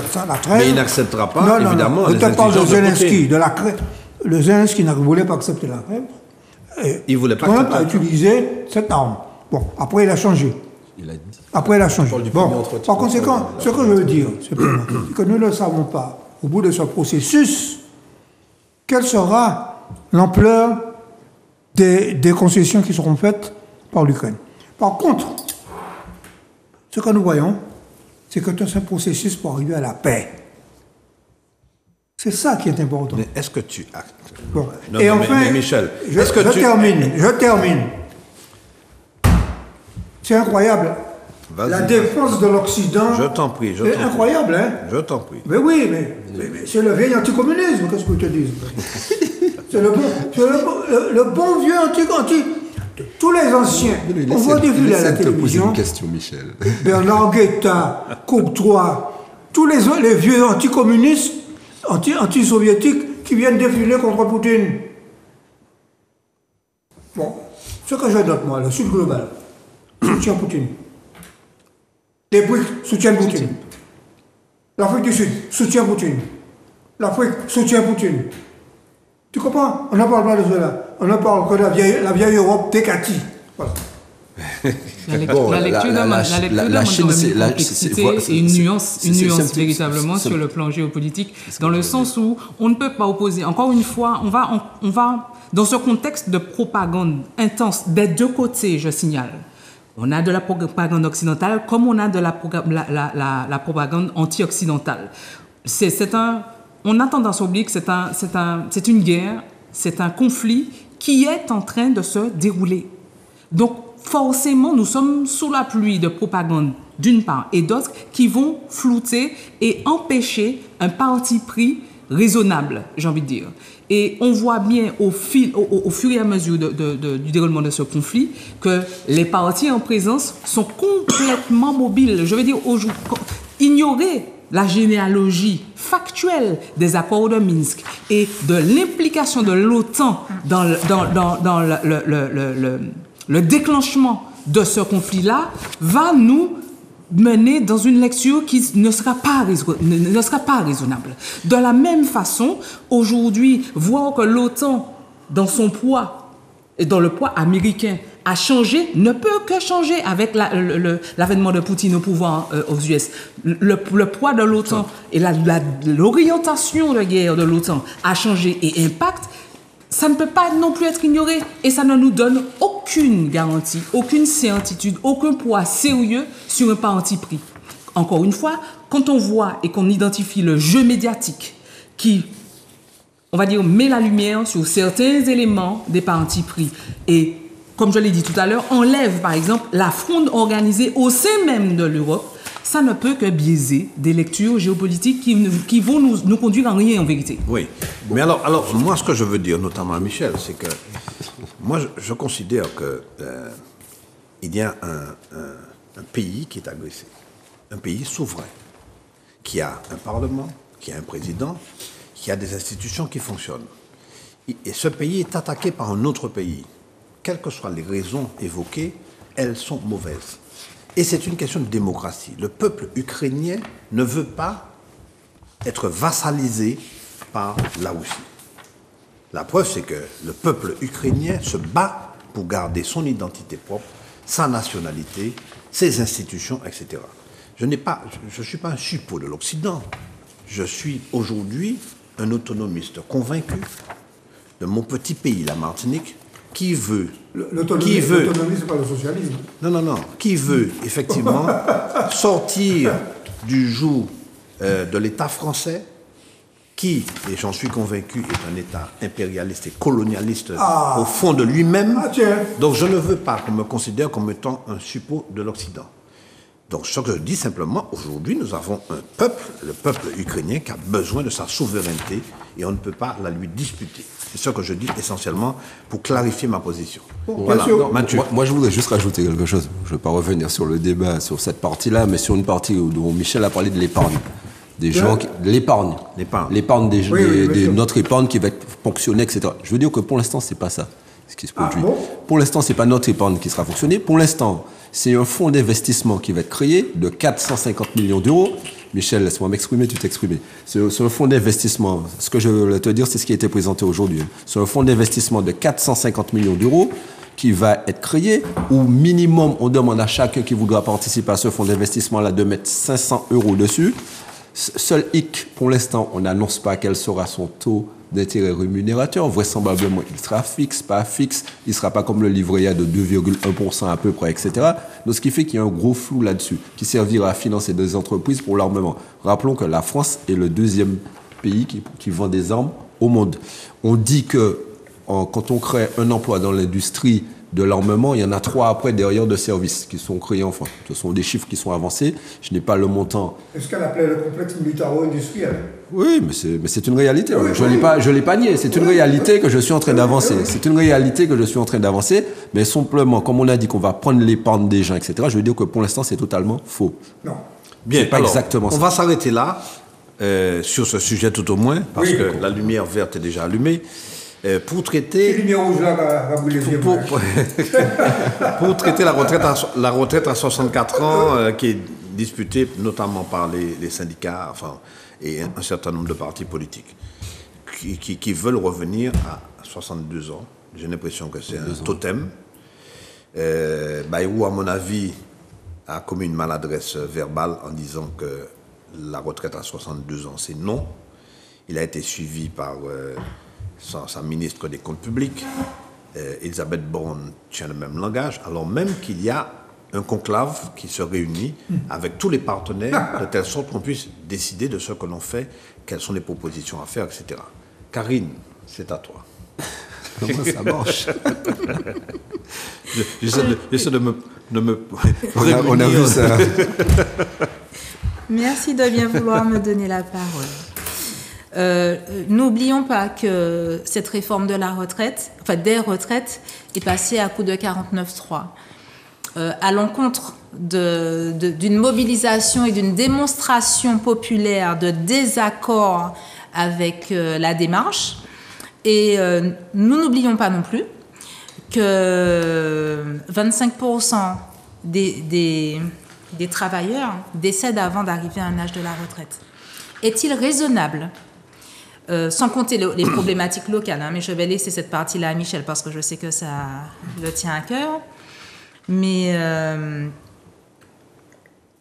est-il raisonnable d'appliquer une retraite à 64 ans alors qu'on sait que les conditions de vie sont de plus en plus difficiles, que l'on arrive à un âge de la retraite dans un état de santé dégradé, que progressivement, dans le temps, on a retiré des critères de pénibilité dont on aurait normalement dû tenir compte, parce que, je suis désolée, tous les métiers n'ont pas les mêmes contraintes, physiques et mentales, et malheureusement, on nuit aussi à l'insertion des jeunes dans les métiers, parce que je regarde dans n'importe quelle branche, si certains postes ne se libèrent pas, on ne laisse pas de la place à la jeunesse. On reproche à la jeunesse de ne pas prendre sa place et on dit qu'il y a du chômage, etc. Il y a aussi, je ne veux pas être trop simpliste non plus parce qu'il y a aussi des spécificités dont il faudrait tenir compte. Cependant, moi je pense que il y a eu des luttes sociales qui avaient du sens, qui ont toujours du sens et qui ont permis que la retraite existe en France. Et il est inadmissible que l'on puisse cotiser et puis que l'on puisse dire aux gens après non mais vous allez cotiser 2 ans de plus alors qu'en fait la personne ne sait pas si elle pourra tenir parce que des fois les gens sont déjà en arrêt maladie ou ont déjà cumulé des arrêts maladie en fin de carrière. Je pense que sur le plan humain, il faut penser à ça d'une part.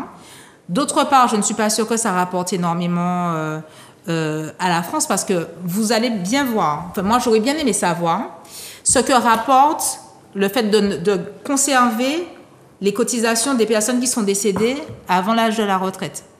Ça, on n'en parle jamais. On n'en parle jamais. Et puis, M. Jospin avait parlé d'un fonds pour les retraites de plusieurs milliards d'euros. Qu'en est-il ? Là, progressivement, on détruit le tissu social avec des mesures successivement qui aplanissent la retraite alors que tout le monde n'a pas cotisé de la même façon. Tout le monde n'a pas cotisé les mêmes sommes. Tout le monde ne se presse pas comme un citron de la même façon pour cotiser. Il y a des caisses de retraite spécifiques pour tel ou tel groupe de métiers. Et puis, il y a des régimes différents. Alors, moi, je veux bien qu'on me dise, oui, il faut faire un effort, etc. Cependant, je n'oublie pas non plus qu'avant la fin du mandat d'Emmanuel Macron, il y aura probablement une réforme 2 de la retraite qui est particulièrement dangereuse, qui vise à concentrer les caisses de retraite et à déterminer une retraite universelle pour tout le monde. Et ça, c'est non. Ça aussi, c'est non. Alors, Mallory, je parlais de totem tout à l'heure. L'âge, c'est le problème de l'âge, puisqu'on parle de pénibilité, de carrière longue, etc. A priori, ce seraient les seules possibilités d'améliorer le texte qui est passé par 49.3 à l'époque d'Elisabeth Borne. Mais qu'est-ce qu'il faut penser de ça? Moi, je ne sais pas, je dis laisser la possibilité essentiellement sur ces facteurs-là, ça me semble extrêmement restrictif et nous allons très probablement nous retrouver devant une situation de blocage. D'autant que Bayrou risque sa tête, c'est-à-dire une motion de censure peut effectivement le sortir du gouvernement. Enfin, je lui souhaite un minimum cette motion de censure. Le partage de pensée sur ce sujet en particulier sera très court me concernant. Tant qu'on n'aura pas revu et discuté une petite ligne toute fine sous les fiches de salaire qui est intitulée CSG-CRDS, je me refuse d'avoir à débattre sur un âge de retraite. Je vais m'arrêter là et j'offre ça à votre réflexion et à la réflexion des personnes qui nous regardent. Et qui nous écoutent. Mais certaines personnes ne savent peut-être pas pourquoi est-ce que tu dis ça de la CSG et de la CRDS. Mais le but est justement d'attirer leur attention. Oui. Parce que, encore une fois, ma présence sur votre plateau, et je réitère l'honneur que vous me faites à être sur ce plateau, c'est de pousser véritablement chaque Martiniquais à se saisir de ces questions du vivre ensemble, se saisir de ces questions du besoin collectif et de ne pas avoir honte, justement, que ce soit sur des prérogatives de CV, de connaissances ou de souplesse intellectuelle, mais de se saisir de ces questions pour comprendre, manager et prendre la souveraineté sur ces questions collectives. Donc, sur le sujet de l'âge de la retraite, du recul, du retour justement au 62 ou de 64, moi ça ne va pas m'intéresser. En tant qu'actif économique, la petite ligne qu'on m'a dit qui était provisoire sur la fiche de salaire, bon je ne suis pas salarié, mais enfin j'ai volontairement pris ce parti, la petite ligne CSG-RDS provisoire qui est censée justement pourvoir à certains trous, on en parle d'abord. C'est tout ce que j'aurais à dire. Véritablement, c'est tout ce que j'aurais à dire. J'essaie de comprendre, enfin, j'ai un peu compris ce que tu veux dire. C'est-à-dire que, bon, des décisions qui avaient été prises il y a déjà quelque temps pour effectivement faciliter les choses sont restées, sont demeurées parce qu'elles avaient une fonction particulière. Tout à fait. Et finalement, on se retrouve à payer CSG et CRDS alors même que ça devrait être provisoire. À nous solliciter pour combler un trou pour lequel un effort avait déjà été fait, même si dans la formulation, il n'avait pas été... On peut discuter de la sincérité de la formulation de cet effort collectif. Donc, tant qu'on n'a pas géré ça, moi, je ne parle pas de retraite. Et en faisant un parallèle, j'avais dit que j'allais pas être long sur ce sujet, un parallèle sur l'exposé de Karine, ces efforts demandés en cascade révèlent non seulement une insincérité, mais un mépris total de statut d'acteur. Et encore une fois, ma présence sur votre plateau, c'est inviter chaque Martiniquais à prendre part au débat public, à prendre part sur ces questions-là pour pouvoir reprendre la souveraineté sur les besoins collectifs. Ouais. Alors, apparemment, j'enfonce une porte ouverte quand je le dis, mais c'est l'approche financière qui prévaut par rapport à ces prescriptions et ces projets de loi, cette loi qui est passée par un 49.3, parce qu'il est dit qu'en 2030, évidemment, le déséquilibre sera trop important pour ce qui concerne les caisses de retraite, parce qu'il n'y en a pas qu'une seule, il y en a plusieurs. Si je peux me permettre juste une information sans couper la parole à Mathieu. Non, pas de souci. Ces caisses-là sont des caisses privées missionnées par l'État, donc elles aussi, elles s'enrichissent. Ouais. Pour répondre, pour donner quelques chiffres à ce que tu dis par rapport aux auditeurs, cette année déjà, là, le rapport de la Chambre régionale des comptes, le rapport qui a été fait dessus, démontre que c'est 6,6 milliards de déficit cette année déjà. En 2035, ça sera 15 milliards. En 2045, ça sera 30 milliards. Ce sont les prévisions. Après, ce sont les prévisions de ce qui a été présenté dans le dernier rapport, qui permet aux personnes de bosser dessus dans le conclave. Il y a cette même étude dit que si on revient à 63 ans, ça coûtera 8,4 milliards. Je fais que redonner les chiffres. Si on repousse de 2 ans, rappelons que nous sommes déjà à 64 ans, si on repousse de 2 ans supplémentaires... 66 ans alors. Voilà, 66 ans, ça va coûter 10 milliards supplémentaires. Et les effets d'avoir repoussé de 2 ans vont disparaître à l'aube à peu près de 2040. Donc, j'annonce tous ces chiffres, pourquoi ? Pour démontrer que ce soit là ce qu'on va faire, le déficit va continuer à se creuser. Donc il faut trouver d'autres mesures, il faut trouver d'autres sources de financement pour pouvoir alimenter cette caisse de retraite-là. Il faut revoir, comme on l'a dit, certains critères de pénibilité, etc. Même si dans la réforme, on nous avait annoncé des avancées dans certains secteurs, notamment pour les femmes, etc. Je trouve que ça ne va pas assez loin. Et que les mesures, ce sont pour pas dire pour certaines mesures, des mesurettes. Et qu'il faut vraiment retravailler en profondeur cette réforme qui a fait que la retraite a été amenée à 64 ans. Mais il faut parallèlement, bien sûr, comme je l'ai dit, trouver des sources de financement, différentes sources de financement. Et on en parle très souvent ici dans cette émission. Et certains avantages fiscaux qui ont été faits, etc. Je pense qu'il faut pouvoir aller les chercher, pouvoir trouver une solution pour financer la retraite. Parce qu'il y a plusieurs sondages qui ont été faits qui démontrent que les Français sont opposés de manière globale au fait qu'on soit venu, et c'est d'ailleurs pour ça que c'est des 49.3 qui sont passés, sont opposés à ce que la retraite soit passée à 64 ans. Parallèlement, il y en a dans ces sondages-là, bien sûr, il faut se tenir compte et analyser entre ceux qui sont retraités, ceux qui ne sont pas retraités, ceux qui sont toujours la population active. Mais parallèlement, il démontre aussi que certaines personnes disent qu'il faut s'intéresser à ce problème-là parce qu'il y a une réalité, un vrai souci de financement de cette caisse.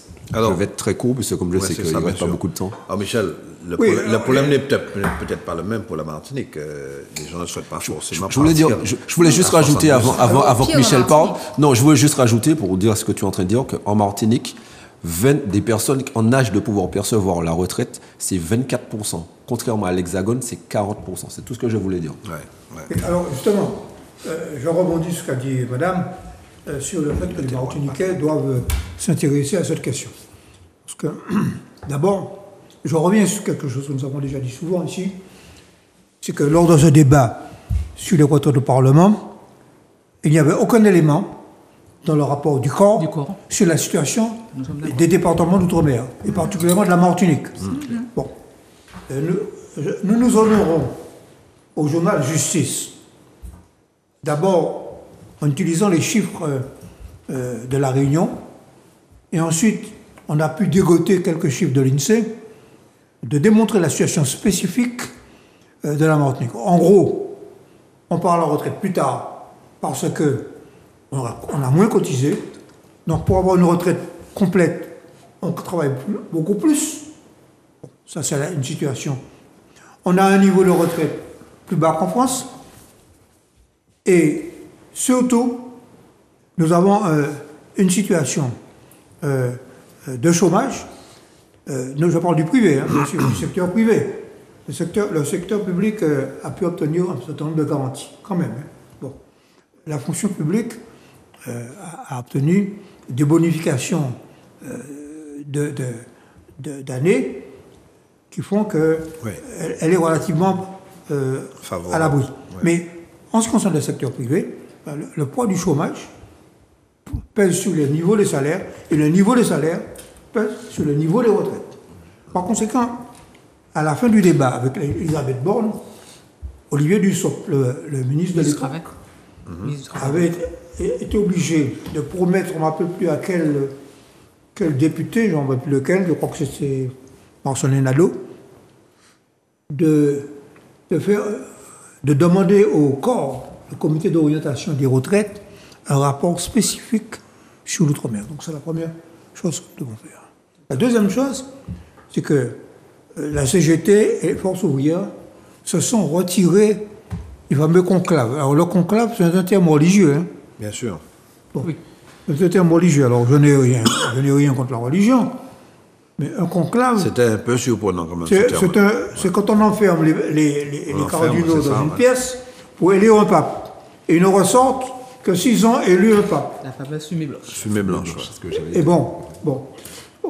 Alors, ils se sont retirés. Mais surtout, ce qui est grave, c'est que la CGT a produit quand même... Nous allons le produire dans Justice la semaine prochaine, je ne vais pas exposer. En gros, ils ont produit un rapport dans lequel les hypothèses sur lesquelles se basent les chiffres qu'a cité Mathieu, ils oublient un certain nombre d'hypothèses. On a utilisé uniquement des hypothèses qui essaient de faire peur aux gens sur le montant du déficit du système de retraite. Autrement dit, en particulier, que serait le déficit de retraite si on l'augmentait, par exemple, si on augmentait les cotisations. Bon, par exemple. Bon. D'autre part, quel serait le montant des retraites si, au lieu de prendre un taux de chômage à 5%, comme le prend la Cour des comptes et le corps, on avait un taux de chômage de 7%, de 10%. Et d'autre part, quel serait le montant des retraites si, au lieu d'avoir un PIB de 0,7% par an, on avait un PIB de 2 ou 3 ou 4%. Donc tout ça, c'est basé sur des hypothèses économiques absolument farfelues. Absolument farfelues. Donc, je crois que quand les syndicats, notamment Force ouvrière et la CGT, sont armés, ce sont des syndicats où il y a des camarades expérimentés, et je pense que Madame a parfaitement raison. Nous, Martiniquais, nous avons l'obligation le devoir de nous immerger dans ces questions-là, de dire notre mot. Alors, je ne sais pas si le conclave aura lieu ou pas. En principe, il devrait avoir lieu au mois de mai. Oui. Au mois de mai. Bon. Je ne pense pas, ami, que Bayrou a fait une maladresse. Non. Volontairement. Bayrou a voulu bloquer. Bayrou a voulu acheter le vote des socialistes pour qu'il ne soit pas censuré en promettant cette discussion sur les retraites. Oui. Mais n'oubliez pas que les socialistes appellent ça de la trahison. Oui, mais... Non, mais attends. Il fallait s'y attendre. Hein. Mais oui, les socialistes disent, à l'issue de ce conclave, puisqu'ils estiment avoir été trahis par Bayrou. Mais non, le terme a été... Non, mais quand même. Ouais. Non, quand même. Mais pas très savent ça. Mais oui, mais écoute... Ces boucles-là, fondamentalement, non seulement c'est 64 ans, mais certains, c'est pour aller jusqu'à 65. Ouais. Alors, relatif au qui m'a dit ces socialistes peut dire que c'est une trahison? Il était ça, mon vieux. Bien, enfin, de toute façon, la discussion reste ouverte puisque nous ne sommes pas... nous n'avons pas fini d'en parler puisqu'il y a vraiment un enjeu considérable, d'autant qu'il y a cet effort de guerre qui est demandé aux Français. Alors, comment faire pour l'ensemble des pays européens là, dissocier l'effort de guerre de l'effort à faire justement pour équilibrer les caisses de retraite? Comme ça, l'un vient percuter l'autre. Oui, mais ça vient en dissonance avec le discours de la ministre du Travail qui nous explique que les retraités qui vivent dans l'opulence au-dessus de 2 000 € par mois, il faudra trouver une taxe pour qu'ils puissent contribuer à l'effort national. Alors que ces gens-là ont travaillé toute leur vie. Il est normal que ce soit les retraités qui aient le plus d'épargne parce que c'est eux qui ont eu le plus de temps pour pouvoir épargner. Il est normal que ce soit eux qui profitent maintenant de la vie après avoir travaillé durement parce que les conditions de vie n'étaient pas les mêmes avant. Aujourd'hui, c'est dur aussi, mais c'est dur différemment. Mais il est normal que ces gens-là puissent profiter de leurs dernières années de vie dignement. Donc, quand la ministre du Travail, c'était pas un micro-trottoir, hein. C'est la ministre du Travail qui explique qu'on vit dans l'opulence quand on est retraité avec plus de 2 000 €.